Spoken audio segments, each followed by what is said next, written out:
Do you feel like the industry has tried to count you out? Like, Since I started. talk about it, man. Because I think people, look, to be honest, people see you're gorgeous. You're getting endless bags. You are, listen, that girl, right? I don't think they understand how many doors, how many rejections, how many times people have counted you out. I saw it on TikTok. They were like, they talk about pretty privilege, but they don't talk about pretty punishment. There's been so many times I've just been counted out, and I know that it's behind animosity. I know it's because of a hidden agenda, but it makes me work harder. But this has happened like my whole life. So it's like what I deal with in the industry is just different face, same case. Oof. Pretty privilege is real. It is. I said the shit. It's real. So because of the color of my skin, because of the color of my eyes, because of my hair texture, I get hated on. I'm gonna need you people who hate on people who are pretty to at least take into consideration that we getting it out here. Like, we already getting it. We don't need it from you as well. Give us a break. I mean, be mad at moms and dad. Huh? We didn't do it. We didn't ask to be put here to look like this. Okay? Whatever we was mixed up with, it's here, and we didn't have anything to do with it. What I learned from light-skinned Black women about beauty standards.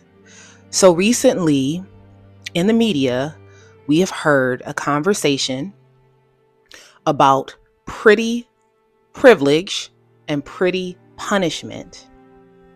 And I actually have met women who, very similar to the woman, the older woman talking about pretty privilege, I have met women who believe that they are the standard of beauty. And in fact, I have experienced women say out of their own mouths that they are the standard of beauty, that they are too sexy for this video, too sexy for the internet, too sexy for fill in the blank. So this is an interesting conversation, and it's more interesting that the people who are talking like this are usually of a certain hue, light-skinned, and I'm not saying all light-skinned people, but I want to just talk about, and this is more specific to Sweetie and her commentary about pretty punishment. And I'll say that she's not wrong. And what I'll say about this is that people who look good like Beyonce have to oftentimes prove that they are worth more than what they look like. They have to often prove their value. They have to prove that they are more than just a pretty face. And I bring up Beyonce because she's a great example of someone who has, and not only has, but is able to express so many different layers of herself. And over the years, we have seen Beyonce take the layers off.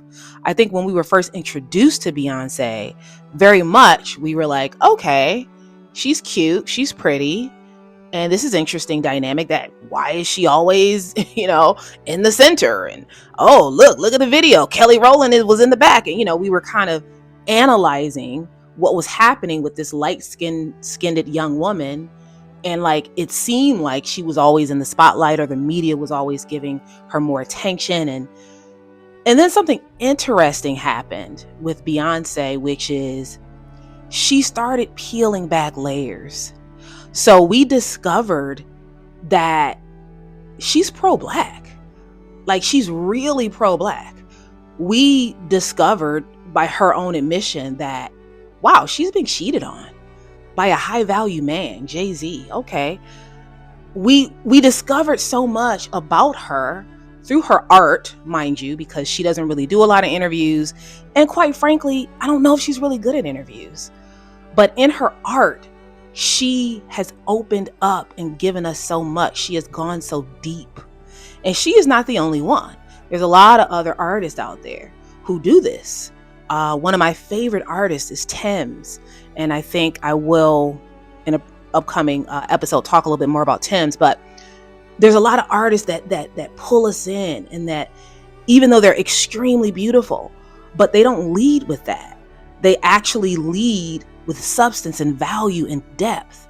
And then their beauty almost ends up being like the cherry on top. Now, of course, and I have to state the obvious, that like, would we even know who Beyonce is without her beauty? I don't think so. I mean, the fact that she got the opportunities that she was, that was afforded to her, the fact that Jay-Z married her, that obviously helped to level up her brand by marrying Jay-Z. It gave her an edge.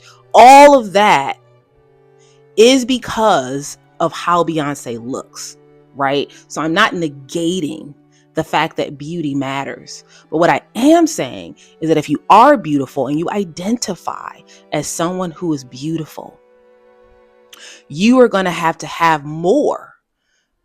And in fact, you're going to have to work harder at having more depth to you than someone who looks average. Because people who look average looking folks, oftentimes people are not going to assume that that's all you're bringing to the table. In fact, when you look average, people are going to kind of expect you to bring more to the table because you look average. So they're like, okay, well, basic looking. Okay, what else do you have to offer?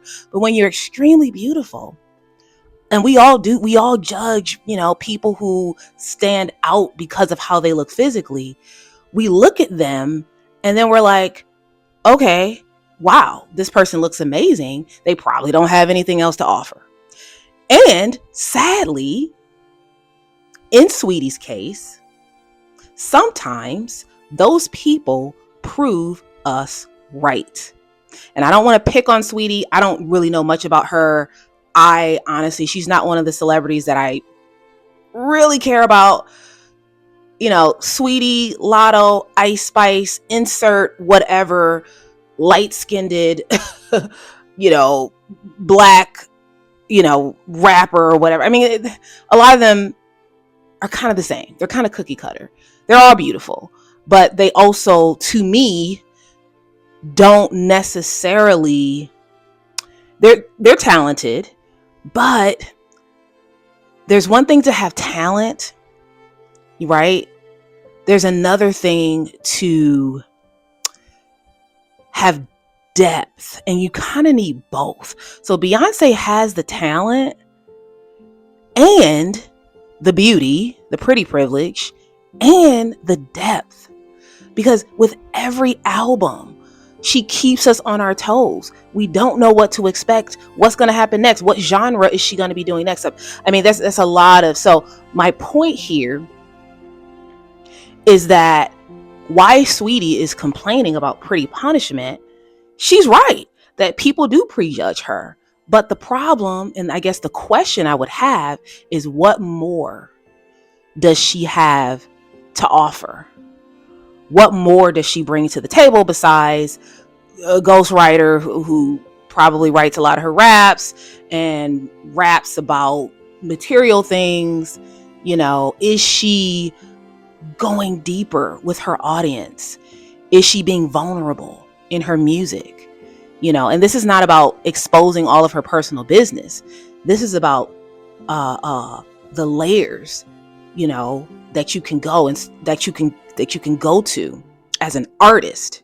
Is she a real artist?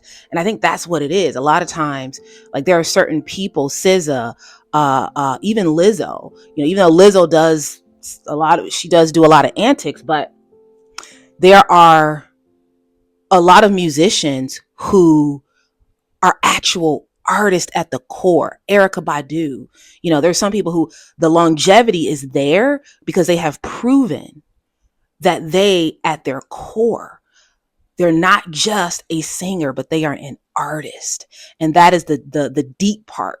And also, a lot of times, these folks, you might see them and surfacely they look beautiful, but the depth is rooted in the fact that they've been doing what they're doing for years, singing, dancing, writing, producing, whatever it is, whatever their thing is. A lot of times They've been doing it for years. So it's not about, oh, I have an album that didn't sell. I'm done. I'm over it. You know, Tiana Taylor went through something like that. Tiana Taylor is a real artist who doesn't get the credit she deserves.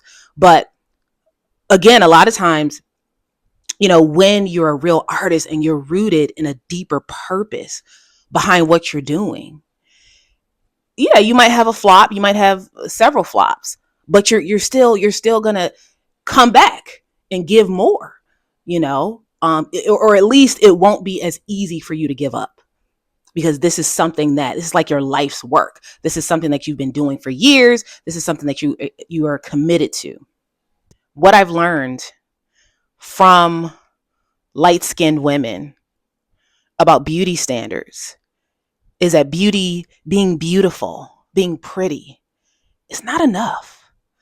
And many times, some of these women, light-skinned women, do lean heavily on their beauty, on the pretty privilege, and they think that that's why everything's happening. But a lot of times, the real issue is that they, as an artist, as a person, are not going deep enough.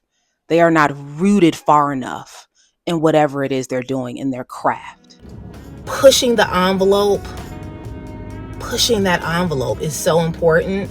And an example of that would be Beyonce in Lemonade. You know, again, I don't know if people really knew she was that type of artist until Lemonade. And that was when we all realized, oh, this is an artist. This is not just a light-skinned woman with a blonde lace front wig, even though that can be unpacked. But this is a light-skinned woman with a blonde lace front wig who is willing to push the envelope.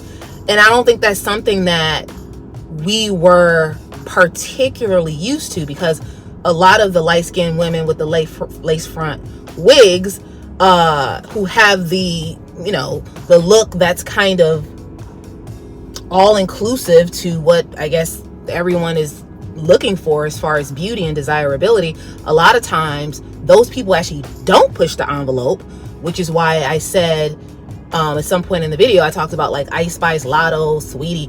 All of these people look being the same to me in my mind, because it's like, who is actually willing to stand out even in their appearance?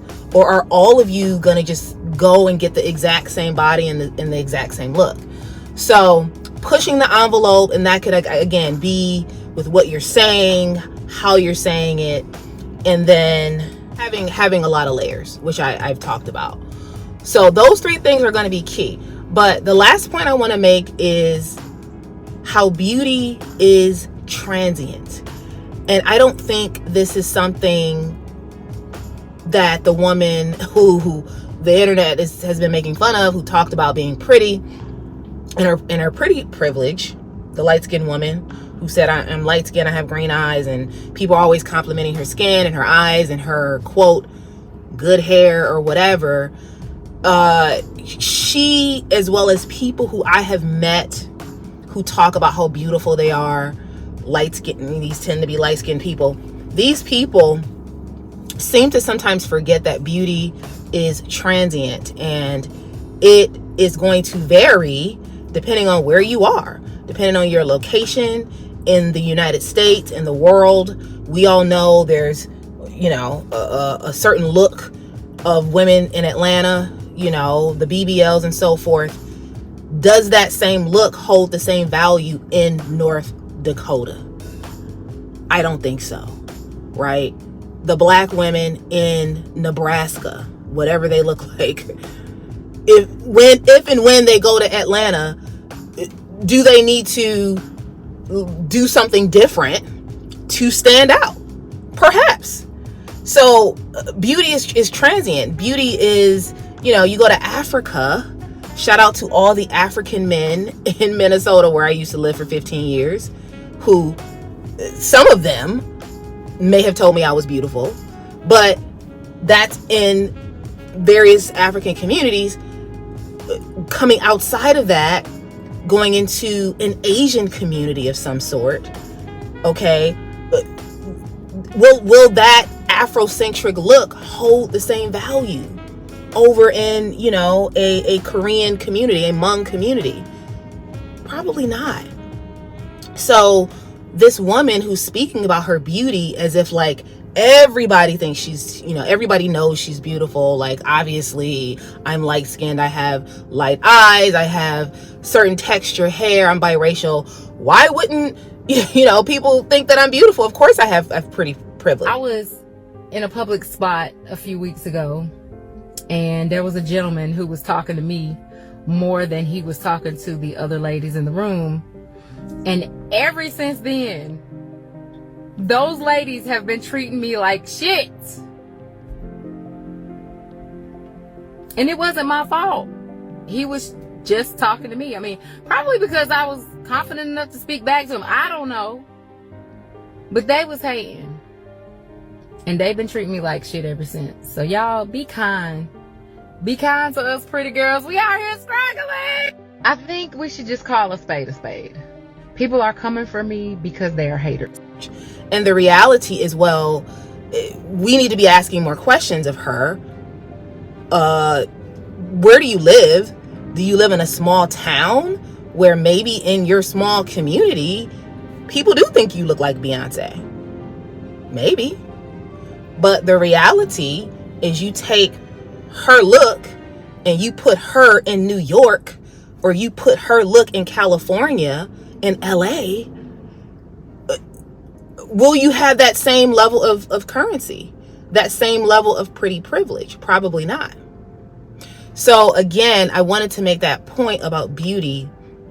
I think it's so important that we understand all the complexities and how this whole topic of beauty standards, one of the main things, by the way, I talk about on my channel, it's important for us to understand how it impacts and affects our lives.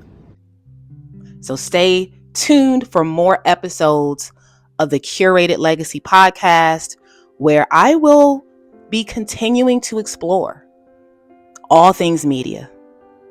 Bye.